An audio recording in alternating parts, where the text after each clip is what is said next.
నమస్తే. Welcome to RTV. నేను సహస్ర. Varicose means గురించి ప్రజల్లో ఉన్నటువంటి అపోహలు, సందేహాలు, అలాగే అసలు దీనివల్ల వచ్చే సమస్యలు, ఏ స్థాయి వరకు వెళ్తే ఎలాంటి ట్రీట్మెంట్ చేసుకోవాలి, కన్సల్ట్ డాక్టర్ దగ్గరికి వెళ్తే మనం అడగాల్సిన సజెషన్స్ ఏంటి, వాళ్ళు చెప్పాల్సిన జాగ్రత్తలు ఏంటి, ఈరోజన్నీ ఈ వీడియోలో తెలుసుకుందాం. మరి వీటి గురించి ఎక్స్ప్లెయిన్ చేయడానికి ప్రస్తుతం మనతో పాటు ఉన్నారు అవిస్ హాస్పిటల్ నుంచి డాక్టర్ అవినాష్ గారు. మరి ఆర్టీవీ స్టూడియోలో ఉన్నారు, మాట్లాడదాం డాక్టర్ గారితో. నమస్తే డాక్టర్. నమస్కారం మేడం. సార్, జనరల్‌గా ఈ వారికోన్స్ వెయిన్స్ అనేది ఒకప్పుడు వయసు పైబడిన వాళ్ళలో మనం చూసేవాళ్ళం. కానీ ఇప్పుడున్న జనరల్‌గా ఉన్నటువంటి ప్రతి ఒక్క యువతలో గూడా ఈ వారికోన్స్ వెయిన్స్ రెగ్యులర్‌గా కనిపిస్తూ ఉన్నాయి. ఎందుకంటారు? అంటే లైఫ్ స్టైల్ చేంజ్ చేయడం వల్ల ఇలా అయిందంటారా? లేకపోతే ఎనీ అదర్ రీజన్స్? ఖచ్చితంగా అండి. లైఫ్ స్టైల్ ఒకటి, దాంతో పాటు వేరే కారణాలు కూడా చాలా ఉన్నాయి. ముందుగా చూసుకున్నట్టయితే మనకు వయసు పెరిగే కొద్దీ ఈ సిరుల్లో మనకు ఎలాస్టిసిటీ అనేది తగ్గుతూ ఉంటుంది. దాంతో పాటు ఈ వాల్వ్స్ అనేవి కూడా వయసు పెరిగే కొద్దీ కొంచెం వీక్ అవుతూ ఉంటది. దానివల్ల ఈ రక్తం అంతా కూడా పైకి వెళ్ళకుండా కొంతవరకు కాళ్ళలోనే నిలువుండడం వల్ల ఆ సిర అనేది ఉబ్బి మనకు బయటికి లావుగా తాడుల్లాగా అలా కనిపిస్తూ ఉంటది. కొన్ని సార్లు అలా కనిపించకుండా కూడా దాంట్లో ఉండే కాంప్లికేషన్స్ అన్నీ చూస్తూ ఉంటాము. ఇలా వయసు పెరిగే కొద్దీ ఈ తీవ్రత అనేది పెరిగి మనకు ఆ సిర్లు కూడా బాగా లావుగా కనిపిస్తూ ఉంటాయండి. కొన్ని సార్లు ఇలా బయటకు కనిపించకుండా కూడా ఆ సిరుల నుంచి మనకు ఐరన్ అనేది బయటకొచ్చి చేరుకోవడం వల్ల చర్మం అనేది కూడా మారుతూ ఉంటది. ఇవన్నీ కూడా కాంప్లికేటెడ్ స్టేజెస్. సో, ఇలాగ వయసు పెరిగే కొద్దీ ఈ వారికోస్ వెయిన్స్ తీవ్రత కానివ్వండి, రావడానికి అవకాశాలు కానివ్వండి పెరుగుతూ ఉంటుంది. అలానే ఈ మధ్య కాలంలో ఎక్కువగా మనకు యంగ్ ఏజ్ గ్రూప్ అంటే 20స్, 30స్ కానివ్వండి, అలాగే మిడిల్ ఏజ్ గ్రూప్ 40స్, 50స్‌లో కూడా మనకు ఈ వారికోస్ వెయిన్స్ అనేది ఎక్కువగా చూస్తూ ఉన్నాము. ఇవన్నీ కూడా ఒకటి సెడెంటరీ లైఫ్ స్టైల్ అంటే ఎక్కువ సేపు కూర్చొని ఉండడం, అలాగే ఎక్సర్‌సైజులు అట్లాంటివి ఏం చేయకుండా ఉండడం, బరువు ఎక్కువగా ఉండడం, ఒబెసిటీ ఈ కారణాల వల్ల కూడా వారికోస్ వెయిన్స్ అనేది ఎక్కువగా చూస్తూ ఉన్నాము. ఎట్ ది సేమ్ టైమ్ మనకు ఆఫీస్ డెస్క్ జాబ్స్ కానివ్వండి, ఎక్కువసేపు కూర్చొని పనిచేసే జాబ్స్, అలానే ఎక్కువసేపు నిల్చొని పనిచేసే జాబ్స్ వల్ల కూడా మనకి ఎక్కువ టైం అంతా కూడా మనకి రక్తం అనేది కాళ్ళల్లో నిలువ ఉండడం వల్ల ఈ వెరికోస్ వెయిన్స్ అనేది డెవలప్ అవ్వడానికి అవకాశాలు చాలా ఎక్కువగా ఉంటాయండి. అయితే వారికోన్స్ వెయిన్స్ సర్జరీ చేసిన తర్వాత గూడా మళ్ళీ వస్తుందని చాలామంది భయపడుతున్నారు. మరి ఒకవేళ ఇది మళ్ళీ వచ్చే అవకాశం ఉందంటారా? లేకపోతే సర్జరీ ఫెయిల్ అవ్వడం వల్ల ఇలా వస్తున్నాయంటారా? ముందుగా చెప్పాలంటే ఫస్ట్ ఆఫ్ ఆల్ ఇది సర్జరీ అని చెప్పడం కంటేనండి, ఈ మధ్య మనం చేస్తున్న ట్రీట్మెంట్‌ని ఒక మినిమల్ యాక్సెస్ ప్రొసీజర్ కానివ్వండి, లేకపోతే ఎండోవాస్క్యులర్ ప్రొసీజర్ అని చెప్పొచ్చు ఫస్ట్ ఆఫ్ ఆల్.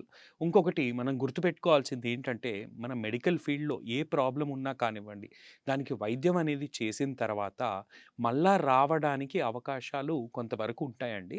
సో, ఖచ్చితంగా 100% అనేది అసలు మెడికల్ ఫీల్డ్‌లోనే ఉండదండి ఎక్కడైనా కూడా.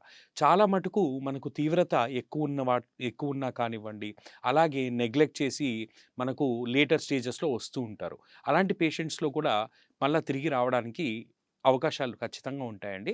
ఎట్ ది సేమ్ టైమ్ మనకు ట్రీట్మెంట్ అయిన తర్వాత కాంప్లయన్స్ అంటూ ఉంటాం. అంటే పాటించాల్సినటివి పాటించకుండా ఉంటే కూడా మళ్ళా తిరిగి రావడానికి అవకాశాలుంటాయి. ఫర్ ఎగ్జాంపుల్, బరువు ఎక్కువున్న వాళ్ళకి మనం క్లియర్‌గా చెప్తాం. బరువు అనేది కంపల్సరీ వెయిట్ లాస్ అవ్వాలి అని చెప్పి. సో, అలాంటి పేషెంట్స్‌లో మళ్ళా కూడా ఈ వారికోస్ వెయిన్స్ అనేవి తిరిగి రావడానికి కొంతవరకు అవకాశాలు ఖచ్చితంగా ఉంటాయండి. అండ్ ఇంకొకటి, బాడీ బిల్డర్స్‌కి ఎక్కువగా వారికోన్స్ వెయిన్స్ కనిపించడం సహజంగా మనం చూస్తూ ఉంటాం. అండ్ జిమ్‌లో ఎక్కువగా కసరత్తులు చేయడం వల్ల వెయిన్స్ వస్తున్నాయని గూడా చాలామంది అంటున్నారు. అది నిజమేనా? ఖచ్చితంగా అండి. మనకెక్కువగా జిమ్‌లో వర్కౌట్స్ చేస్తూ ఉంటారు. బాడీ బిల్డింగ్ చేసేవాళ్ళు ఎక్కువగా హెవీ వెయిట్స్ అనేవి లిఫ్ట్ చేస్తూ ఉంటారు. సో, ఈ హెవీ వెయిట్స్ అనేవి ఎప్పుడైతే లిఫ్ట్ చేస్తారో, దీనివల్ల మనకు పొత్తి కడుపు అంటే ఇంట్రా అబ్డామినల్ ప్రెషర్ అంటాం. అంటే పొత్తి కడుపులో ఉన్న ప్రెషర్ అనేది చాలా పెరగడం వల్ల మనకేమవుతుంది అంటే, ఈ కాళ్ళని సిరుల నుంచి పైకి రావాల్సిన రక్తం కూడా పూర్తిగా పైకి రాకుండా ఈ ప్రెషర్ వల్ల కొంతవరకు వాల్వ్స్ డ్యామేజ్ అవ్వడం జరుగుతూ ఉంటది. అలానే రిటర్న్ ఈ ప్రెషర్ ఎక్కువ పడడం వల్ల ఆ బ్లడ్ ఫ్లో అనేది కూడా పూర్తిగా పైకి రాకుండా తిరిగి కిందకి వెళ్ళడం వల్ల మనకు ఎఫెక్ట్ అంతా కూడా ఈ సిరల మీద పడి మనకు వారికోస్ వెయిన్స్ తీవ్రత అనేది పెరగడం, ఎట్ ది సేమ్ టైం లేని వాళ్ళకి వారికోస్ వెయిన్స్ డెవలప్ అవ్వడం అనేది ఎక్కువగా చూస్తూ ఉంటాము. సో, మనకు ఎప్పుడైనా కూడా ఈ ఇంట్రా అబ్డామినల్ ప్రెషర్ ఎప్పుడైతే పెరుగుతుందో అలాంటప్పుడు ఈ వారికోస్ వెయిన్స్ కూడా రావడానికి అవకాశాలుంటాయి. సిమిలర్ వే మనకు ప్రెగ్నెన్సీలో కూడా ఇందుకే మనకు వారికోస్ వెయిన్స్ అనేవి కూడా కొంతవరకు రావడానికి అవకాశాలుంటాయండి. అయితే ప్రెగ్నెన్సీలో వచ్చే వారికోన్స్ వెయిన్స్ డెలివరీ తర్వాత వాటంతట అవి తగ్గిపోతాయి అంటారా? లేకపోతే సర్జరీ ఏమైనా చేయాలంటారా? ఇప్పుడు ప్రెగ్నెన్సీ టైంలో వచ్చిన వారికోస్ వెయిన్స్‌కి కారణము మనకు పొత్తి కడుపులో ప్రెషర్ పెరగడం వల్ల. అంటే కడుపులో బిడ్డ ఉండడం వల్ల ఆ ప్రెషర్ పెరగడం వల్ల మనకి సిరలనేవి డెవలప్ అవ్వడానికి అవకాశాలుంటాయి. సో, కొన్నిసార్లు ఏమవుతుందంటే ఏదైనా టెంపరరీ డ్యామేజ్ వల్ల మనకు కొంతవరకు ఆ పర్టిక్యులర్ కారణం ఏదైతే ఉందో మనకు డెలివరీ అయిపోయాక ఆ ప్రెషర్ అనేది కూడా తగ్గుతూ ఉంటుంది. సో, టెంపరరీగా మనకు ఆ ప్రెషర్ అనేది తగ్గడం వల్ల కొంతవరకు ఈ వారికోస్ వెయిన్స్ అనేవి మళ్ళా తిరిగి నార్మల్ అవ్వడానికి అవకాశాలుంటాయి. But most of the time ఏమవుతుంటుందంటే అండి, ఎక్కువగా ప్రెగ్నెన్సీ టైంలో వచ్చిన వారికోస్ వెయిన్స్ అనేది ఎక్కువగా పెరుగుతూ ఉండడం తప్పితే తగ్గడం అనేది చాలా తక్కువగా చూస్తూ ఉంటాం. అంతే కాకుండా మహిళల్లో మనం వచ్చే ఈ వారికోస్ వెయిన్స్‌కి కారణం హై హీల్స్ కూడా ఒక రీజన్ అంటున్నారు. నిజమేనా? డెఫినెట్‌గా అండి. హై హీల్స్ వాడటం వల్ల కూడా వెరికోస్ వెయిన్స్ రావడానికి అవకాశాలుంటాయి. అలానే వెరికోస్ వెయిన్స్ స్టార్టింగ్ స్టేజెస్‌లో ఉన్న వాళ్ళకి కూడా తీవ్రత పెరగడానికి కూడా అవకాశాలుంటాయి. ఎందుకంటేనండి, ఈ హై హీల్స్ వాడడం వల్ల ఏమవుతుందంటే, మన ప్రెషర్ మొత్తం కూడా కాళ్ళు మునివేళ్ళ మీద పడుతూ ఉంటుంది. సో, దీనివల్ల మన కాళ్ళు పిక్కలు సరిగ్గా రిలాక్స్ అవ్వలేకపోవడం వల్ల రక్తం కూడా మనకు అక్కడనే నిలువుండిపోతూ ఉంటది. సో, దానివల్ల వెరికోస్ వెయిన్స్ అనేది డెవలప్ అవ్వడానికి అవకాశాలుంటాయి. అలాగే వెరికోస్ వెయిన్స్‌లో ఉండే సింప్టమ్స్ కూడా విపరీతంగా పెరుగుతూ ఉంటాయి. అందుకే చెప్తూ ఉంటారు, always save the high heels only for your occasions అని చెప్తూ ఉంటారండి.